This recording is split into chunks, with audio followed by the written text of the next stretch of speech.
We've talked about Iran because on Saturday, the second week of the deadline that was set in Geneva by representatives of the 6 countries who are trying to persuade Iran to give up its nuclear weapons program, that deadline comes up.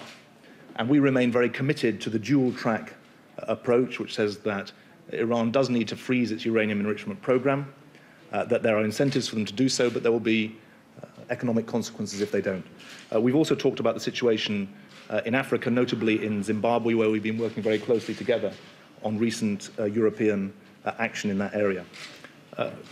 Minister Frattini was also able to brief me on Italian plans for the G8 presidency next year. It's an important part of the diplomatic scene next year, and we'll be working together on issues like climate change, which will be a key issue in 2009. Minister Frattini is going to say a few words, and then we'll take questions from the Italian side and then from the British side, and that's going to be organised by Ian. But yes. Franco, extremely welcome. Thank you. And look forward to your comments. Thank you very much, David.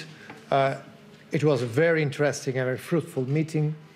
First of all, we confirmed our common commitment to work very closely together, Italian government and British government, towards, I would say, achieving concrete results in a European framework and in close cooperation with the Atlantic Alliance. Particularly, we talked about Afghanistan.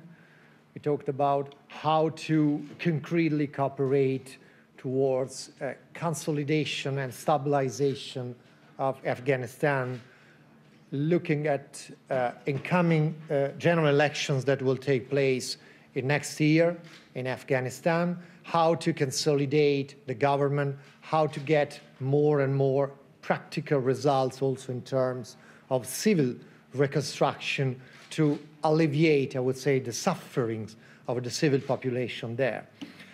We talked about Iran. I have to confirm I'm very disappointed about the latest statement made by Mr. Khamenei, I think earlier this morning, about their intention to continue in any case with the nuclear program of enrichment of uranium that will call for an immediate, firm and serious response at European level. First of all, in terms of full implementation of 1803 Security Council resolution.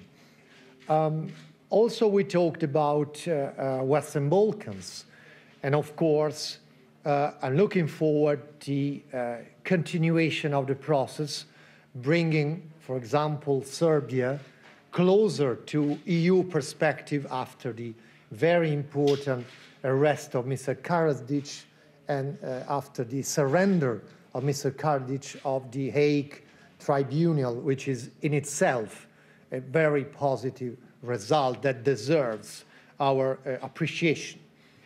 I've also started illustrating the main priorities of the next G8 Italian presidency. I intend to cooperate very closely with David, with Minister Miliband, in the months to come, in order to further elaborate on our proposals for the agenda of foreign ministers in preparation for the leaders' agenda of the Italian G8 presidency, particularly on climate change, on how to address energy, global policy, how to face poverty and the dramatic situation in continents like Africa, how to discuss about economic global governance, including idea of reforming financial international institutions. On all these points, I would need support, cooperation, suggestions, and ideas. And thank you very much, David, for offering your generous contribution. Thanks. Thank you.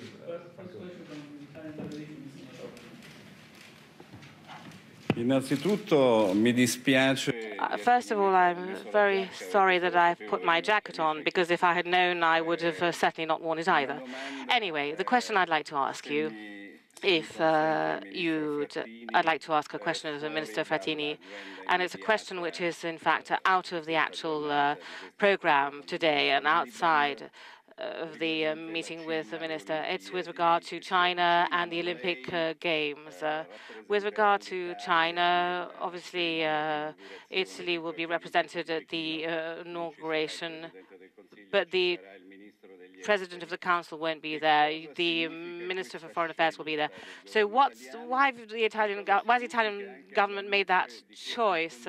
By the fact that there's been continuous repression, also especially with regard to the press. Well, look, you're aware that a number of countries will be present at the Olympic Games in Peking. Sarkozy will be there, who's got the presidency of the European Union. He will be there probably.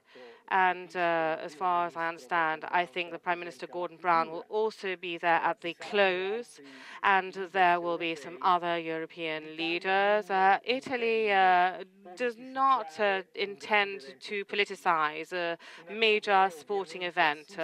Of course, to assist at a major event with relation to sport, it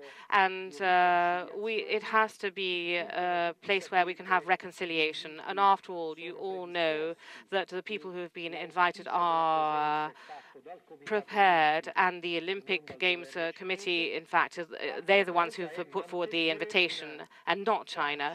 And of course, we want to try to maintain a very clear policy and with regard to our political dialogue with China, which is not only a dialogue with regards to economic themes, it's a dialogue with regards to human rights, and also a dialogue which wants to encourage respect for the legitimate aspirations for dialogue with Tibet, and we've got to keep the situation open with regard to the Dalai Lama as well. Of course, they're not asking for independence, but they're just asking for a special status of autonomy.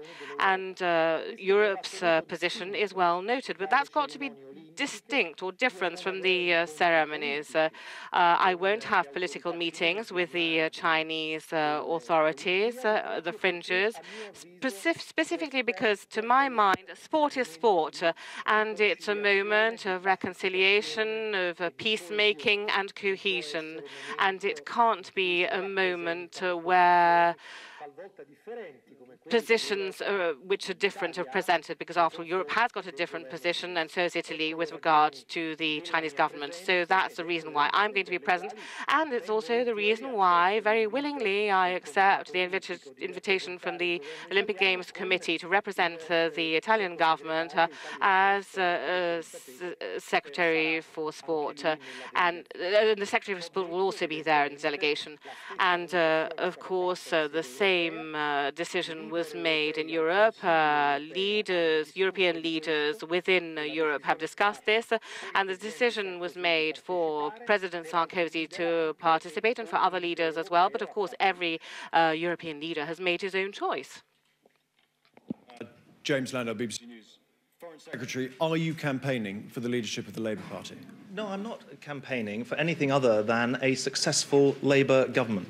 And the truth is that we had a very bad result in the Glasgow by-election last Thursday. I was frustrated by the sense of fatalism that has imbued parts of the media and possibly even parts of the Labour Party, and I thought it was very important to write an article that tried to say there is a Labour record on which to build.